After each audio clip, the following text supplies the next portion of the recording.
Welcome to CareyBrosPros, the podcast for construction pros by construction pros. Now, here are James and Morris Carey. Good to have you with us on this episode of CareyBrosPros. As always, the goal of this podcast is to help you keep up to date on the latest technologies, techniques, and trends. Hi, I'm Morris. And I'm James. There's a topic that seems to be a popular consideration among cities and individuals trying to find a solution to the high cost and limited availability of housing. And that is tiny homes. Joining us for this edition of CareyBrosPros is Marianne-Cusato, designer, developer, author, and an associate professor at the University of Notre Dame's School of Architecture. Thank you for joining us, Marianne. Thank you for having me. Wow, that's a mouthful, I'll say. Wow. How wonderful it must be to be a professor at Notre Dame, and especially in the discipline of architecture. How long have you been doing it? About 3 years. I visited a few times before that. Are you loving it? I am. It's wonderful. It's a great opportunity to have to explain why and how we do things. It's very easy just to go and practice and take everything for granted, but to have to step back and explain it really sharpens you up. You know, we think of architecture. A lot of people look at architecture as aesthetics, and of course that's true from what meets the eye in as much as curb appeal and appearance is concerned, but so much of what you do and what those who are in architecture do has a lot to do with accessibility and integrity and general usefulness, yes. It touches everything. I mean, that's what we do here at the School of Architecture is we teach a holistic urbanism and architectural approach. We touch everything. It's economic development. It's how we interact just with other people will be defined by the buildings we're in and the streets that we walk down. That's so true. That's so true. It's more than what meets the eye. So you're known for your work in disaster recovery in terms of housing. And you know that here in California, we have both a housing crisis and several communities that are struggling to recover from recent disasters, specifically wildfires like that in the North Bay and the Napa-Sonoma area. So let's turn to tiny homes. Yeah. Are they a possible solution for either of these conditions? Absolutely, but I think that the definition needs to be looked at. Okay. So tiny homes, when the thought bubble that comes to my mind would be the HGTV shows where you're sort of climbing up a ladder into a loft on wheels and all of that. That probably is not a long-term solution for disasters or even affordable housing. For people like us. Yeah, who are not kids. I get it. I don't want to sleep in a loft. Right, I'm just, right. Do I need 2,000 square feet? Probably not. The fantastic thing about tiny homes are they allow you to start the conversation that wouldn't have happened otherwise. And then you say, okay, well, I probably can't live in that, but could I live in 400, 600, or 800 square feet? The real benefit of the tiny house isn't the tiny house. It allows us to think about a smaller house, and that's where it's absolutely a solution. We're actually working right now with Habitat for Humanity of Sonoma County on a disaster housing wildfire rebuilding project, and all the houses are under 750 square feet. Wow. So this question might be redundant, but the tiny home craze has spawned a lot of articles, discussions, and, of course, TV shows. But is there a widely accepted definition for what constitutes a tiny home? I've seen several. Some will say up to 250 square feet. Some, I think, go up to 400 square feet. You know, the tiny home is really tiny, and it is that idea of the little thing on wheels. But the use of it, I've had people in disaster settings saying, you know, we need tiny homes. Let's give them 700 square foot homes. And so that, as a larger sort of vernacular, is a more inclusive term. I don't personally say that I work on tiny homes. I'm sort of drawn into it by the nature of the fact that I work on very small homes. And I love the fact that it allows me to build my smaller homes in a way that might not have happened if the tiny homes hadn't existed. But there is a slightly strict, among some, definition of what it is. It is a very narrow range, but the benefits of the larger conversation aren't limited. Okay, so let's drill down on that just a little bit for our pro listeners who may be accustomed to designing and building traditional homes. Are there particular differences or important considerations that are particular to the design and construction of a tiny home, say, versus a regular-sized traditional building? Absolutely. I guess I would say, even just sort of saying the tiny to small, you want to make sure that you haven't just shrunk it down. Everything doesn't get smaller evenly because that's a miniature home. You want to look at certain elements stay large and certain elements get small. So the footprint gets smaller, but you still want tall windows. You want high ceilings. Those are elements that will make you feel like the space is larger. When we designed the original Katrina cottage, it was 308 square feet. We put a full-size 8-foot front porch on it, another 100 square feet on the house.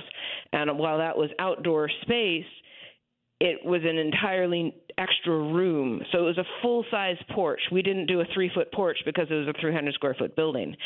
So we looked at the elements that needed to stay large, again, windows, ceiling heights, outdoor living spaces. We kept those large while we shrunk other things. And that way, you can have a small kitchen.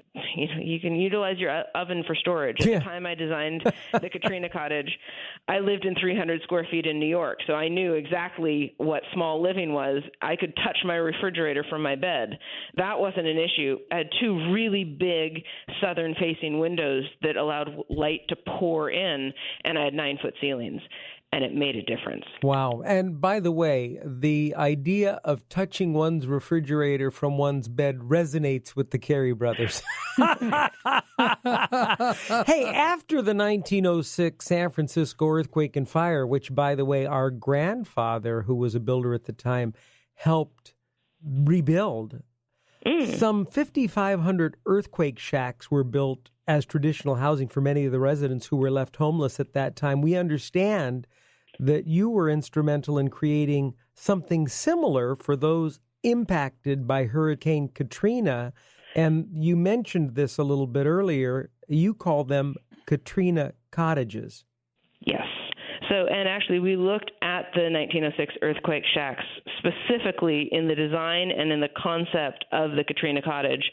The idea being that at the time, FEMA was building, just the FEMA trailers, and there's no such thing as short-term housing. No. You're going to be in it for a while, and the larger the disaster, the longer the stay. And when FEMA rebuilt after Andrew, they gave the larger double-wide trailers, and that was in 1992. When Katrina hit in 2005, there were still people living in those trailers, the Andrew ones. Yeah. And that's why they went with the smaller ones. They tried to make it uncomfortable. Well, then you have something in the scope of Katrina, and the city, when you lose your city infrastructure, when there's just so much destruction at that scale, there's no such thing as a quick rebuild. No. So we looked to the earthquake shacks and said, this is the perfect model. It was a building that provided shelter, was structurally sound, but was cared for enough that when the disaster phase was over, people could move them to their own lots, and they built onto them. It was enough of a value that the disaster solution became a piece of the long-term solution, so no resources were lost. And that was the central core idea of the Katrina cottage.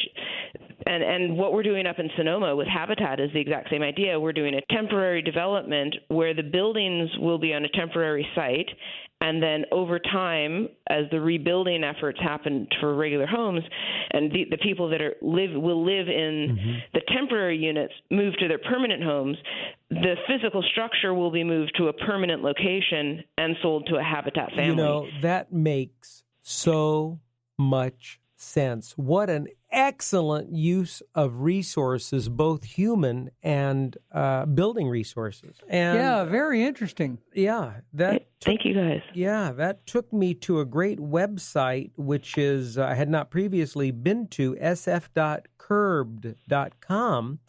where they've got Remembering Earthquake Shack, San Francisco's original tiny houses, with some photographs that are just amazing.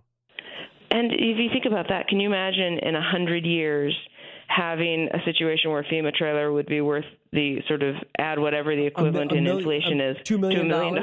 Yeah. And they said in this story that tenants essentially rented to own, and that they paid $2 a month toward the total cost of $50. It's amazing. And they've got photographs here of how these original shacks have been integrated into beautiful residential areas. And it's amazing. And these are multi-million-dollar properties now. Yeah, I mean, that's the dream, is that we would put all resources towards something that's permanent, even if it's in a temporary location or has a temporary family in it, that anytime we nail 2x4s together or whatever construction technique, anytime we assemble a building, we plan that building is still there in 100 years and that it's adaptable enough to, look at even like the great urbanism of San Francisco or Greenwich Village. How many times do these houses go from a townhouse go from 3 families to a single family to a 3-family to a single family, but the bones of the place remain strong. And so there's so much opportunity to build well that's long-lasting, but we cut a lot of corners. It just occurred to me that perhaps our grandfather, who was involved in the rebuilding effort, probably as a young carpenter, let's see, he was born in 1885, so he would have been 15 and 6 he would have been 21. It's very conceivable that he would have been involved as part of the crew constructing these shacks. How about that? That's really cool. Yeah. Well, it's amazing. Well, what I love is, we looked at that during Katrina, and then we got called from the Sonoma Habitat about the Katrina cottage.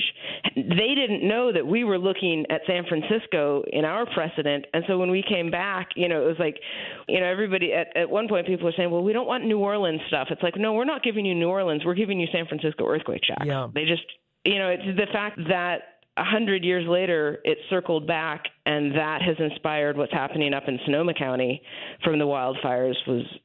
I love the sort of full circle nature of that. I have a question that may take you about 17 hours to answer. Okay? All right. If you could wave a magic wand and prioritize some key aspects for the future of housing in the United States, what would you like to see construction professionals put more emphasis on when designing and building homes and apartments? There's something called the missing middle, and it's actually a Berkeley architect, Opticos Design, an architecture firm there, that coined the phrase missing middle. And it's essentially the concept that the building industry is really good at single-family homes, big single-family homes typically. They're also really good at mixed-use condo buildings and high-rises. But the fabric of every great city is built with a whole bunch of other building types that we're ignoring. And if builders were behind the push for more diversity in housing types, we would be able to address the housing that's being lost. If you look at San Francisco, if you walk around, it's beautiful townhouses, it's fourplexes, it's housing types that we don't build anymore. And as a industry, if we built more pocket neighborhoods, if we built more apartment houses, so it looks like the size of a house, but it can house 4 or 6 or 8 families. If we look at at the housing types that we've lost and can start adding those back in, then we're getting the highest and best use of our land. Can you list some of those houses? You mentioned fourplexes and you mentioned apartments that look like a house that could house 6 families. What others are there in specific? There's cottage courts, the little pocket neighborhoods of like